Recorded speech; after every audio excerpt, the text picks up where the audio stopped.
안녕하십니까. 1월 26일 저녁 김경국 TV 시작하겠습니다. 박근혜 전 대통령이 오랜만에 공개 장소의 모습을 드러내면서 다시 주목받기 시작했습니다. 박 전 대통령은 국민의힘 장동혁 대표가 통일교 특검 그리고 민주당 공천 뇌물 특검을 요구하면서 8일째 단식에 접어들었던 지난 22일 서둘러 상정해서 장 대표의 단식을 만료했습니다. 박 대통령은 장 대표의 손을 잡고 앞으로 할 일이 많으니까 오늘로 단식을 그만두겠다고 약속해라 라고 말했고, 장 대표는 그 자리에서 그리하겠다고 답변했습니다. 박 대통령은 조만간 보게 될 것이다 이렇게 말하기도 했습니다. 박 대통령은 선거의 여왕으로 불렸죠. 망해가는 당의 비대위원장을 맡아서 당을 이렇게 세우면서 선거에 연전연승하면서 붙여진 별명이었습니다. 그럼 박근혜 대통령이 돌아와서 장 대표와 손을 맞잡자 장 대표가 보수의 구심점으로 우뚝 서게 됐다, 이런 평가를 받았습니다. 장 대표를 지지하는 보수 핵심 지지층에서는 여왕의 귀환이라면서 반기고 있습니다. 그러자 이준석이 박 대통령을 밤무대 가수에 비유하면서 출연료가 비쌀 것이다 라고 비꼬고 나섰습니다. 자신을 정치 무대에 데뷔시켜준 고마움은 차치하고 탄핵 때는 매몰차게 등을 돌리더니 이번에도 보수 결집 효과가 클 것 같으니까 또 추잡한 흠집 내기에 나선 것입니다. 젊은 친구가 참 정치를 추잡하게 배웠습니다. 우선 전라도 시인 정재학 씨가 올린 여왕의 귀환이란 글부터 전해드리고 이준석의 추잡한 속내를 한번 들여다보겠습니다. 박근혜 전 대통령께서 장동혁 대표 단식 현장을 찾았다. 그리고 12일째 신음하는 장 대표의 손을 잡고 이렇게 세우셨다. 목숨 바쳐 지켜야 할 신념을 위해 이젠 더 건강을 챙겨야 할 것을 챙겨야 한다고 당부하셨다. 박근혜 전 대통령께서는 대한민국 역사상 가장 청렴한 지도자였다. 그리고 청렴을 강조하면서 모든 인사 청탁을 거절했고 장조카 박정희 대통령의 맞손자의 청와대 출입까지 막으셨다. 박정희 대통령의 맞손자 박세현 군은 지난해 12월 해병대 훈련소를 수료했습니다. 수료하면서 미국 해병대 장군상까지 수상했습니다. 박근혜 대통령은 장조카를 끔찍히도 아끼는데 그 조카의 청와대 출입까지 제안했을 정도였으니까 얼마나 자기 관리에 엄격했으면 그렇게까지 했습니까? 그리고 청와대 행정관 자리 하나까지 당신 손으로 검증을 거쳐 임명하셨다. 그 청렴의 정신은 부친 박정희 대통령으로부터 내려온 인생 철학이자 국정 철학이었다. 박정희 대통령께서는 썩으면 망한다는, 그것도 공산당에게 망한다는 신념으로 대한민국을 경영하셨다. 대부분의 국가 지도자들이 무기 구입에 따른 커미션을 받을 때 박정희 대통령께서는 그 돈으로 M16 소총 한 자리라도 더 달라는 말로 대한민국 자주국방의 기틀을 닦으셨다. 바로 이 청렴의 정신이 대한민국을 5천년 가난으로부터 구해낸 것이다. 싱가포르 이광료는 박정희 대통령의 이 청렴의 정신을 구현해낸 또 하나의 위대한 지도자였다라고 적었습니다. 이런 박근혜 대통령을 경제공동체라는 말도 안 되는 명목으로 뇌물 혐의로 엮었던 사람이 바로 한동훈이었습니다. 정재학 씨는 이어서 장동혁은 엄밀히 말하면 정치 신인이다. 박근혜 대통령은 그런 장동혁 대표의 손을 잡으며 정치인으로서 깊고 높은 연륜을 더해주었다.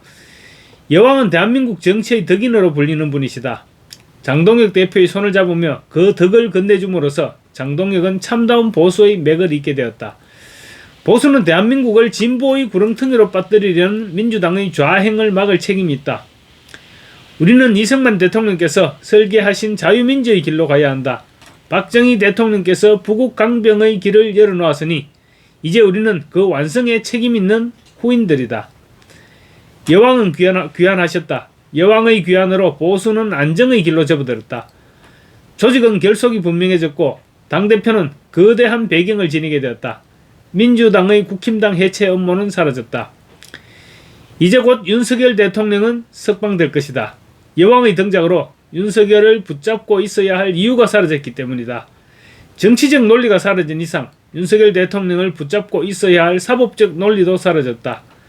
더 이상 붙잡고 있다면 윤석열은 오직 정치적 부담으로 작용할 뿐이다. 그러나 우리의 자유민주는 아직도 교수대 위에 서 있다. 민주당과 진보는 자유민주의 목에 밧줄을 걸었다. 자유민주의 눈은 좌익 언론에 의해 가려져 있고 사법은 사형 선고를 내렸다. 곧 발밑이 내려앉고 밧줄은 목을 조일 것이다. 여왕은 말씀하셨다. 지금이 바로 3분 전이라고. 자유민주의 목에 걸린 밧줄을 푸는 시간은 3분밖에 남지 않았다는 말씀이었다. 이 겨울날 국군의 밥값도 난방비도 지급이 미뤄진다는 소식과 한국은행에서 5조 원을 빌렸다는 소식과 그리고 국방비 사용, 사적인 이용이죠. 국방비 사용에 대한 의심은 더 이상 시간이 없음을 가리켜준다. 곧 미국은 민주당 반미주의자들과 그 자식들의 미국 입국을 막고 비록 미국 시민권자라 하여도 추방시킬 것이다. 그동안 사법의 정의와 진실을 갈기갈기 찢어놓았던 좌익 판사들도 미국 입국이 막혀질 것이다. 나아가 미국과 동맹관계인 모든 국가, 유럽 및 캐나다와 호주의 입국도 금지될 것이다. 그들과 그들의 자식은 해외로 나갈 수 없는 우물 안의 갇힌 신세가 될 것이다. A웹이 왜 부정선거의 근원인가에 대한 증명이 가능해질 것이다. 미국이 부정선거에 대해서 지금까지 기다려온 것은 결심의 시기를 기다리고 있었다고 봐야 한다.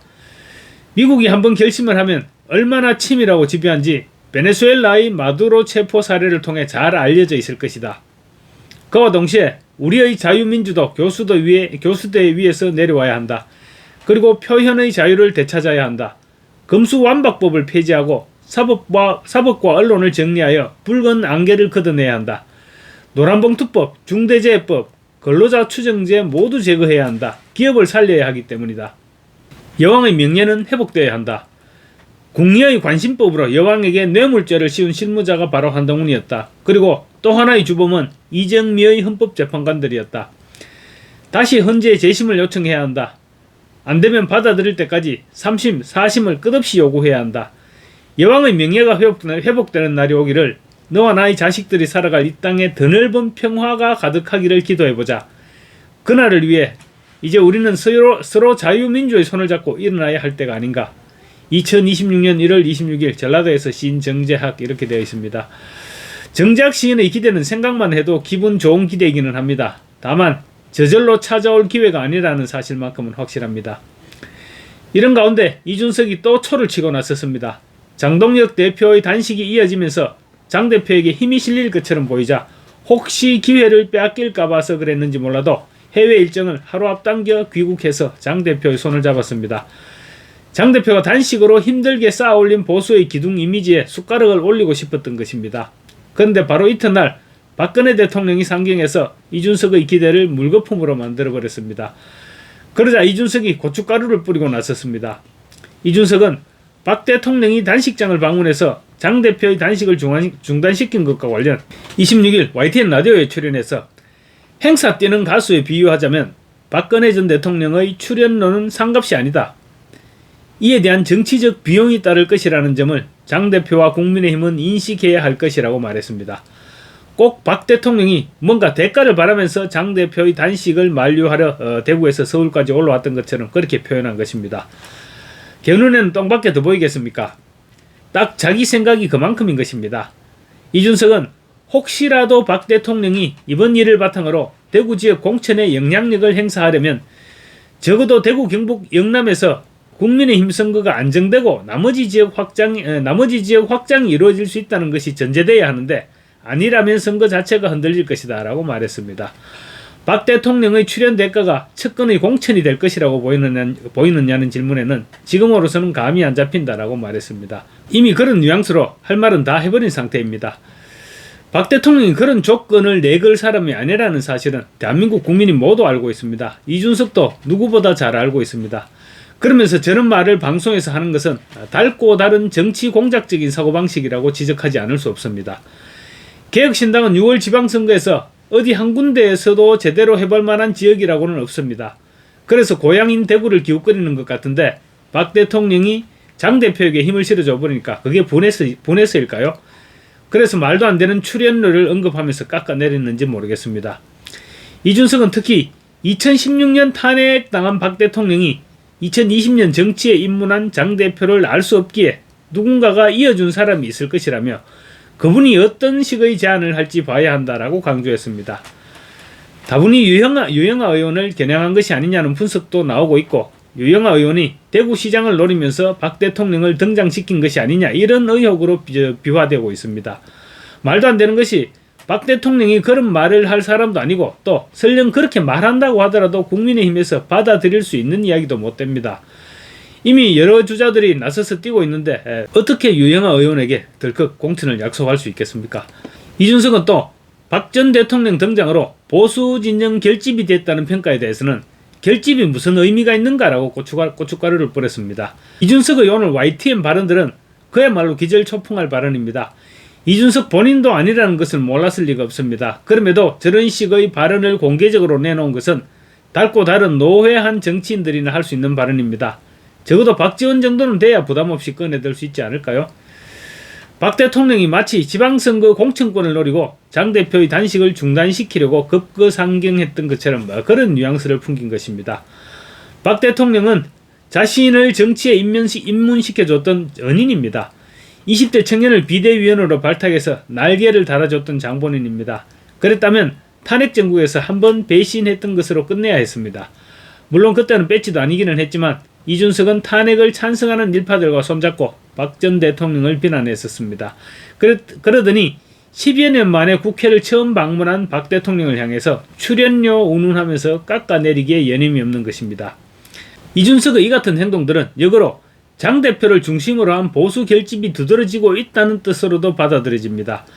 이준석은 30대의 자기를 대표로 뽑아줄 때는 위대했던 당심이다 이렇게 얘기했다가 분란만 일으키다가 쫓겨나갈 지경이 되자 희망 없는 수구 꼴통 정당이라고 비난했습니다. 이준석은 이번에도 또 보수 결집이 무슨 의미가 있느냐고 초를 치고 나섰습니다.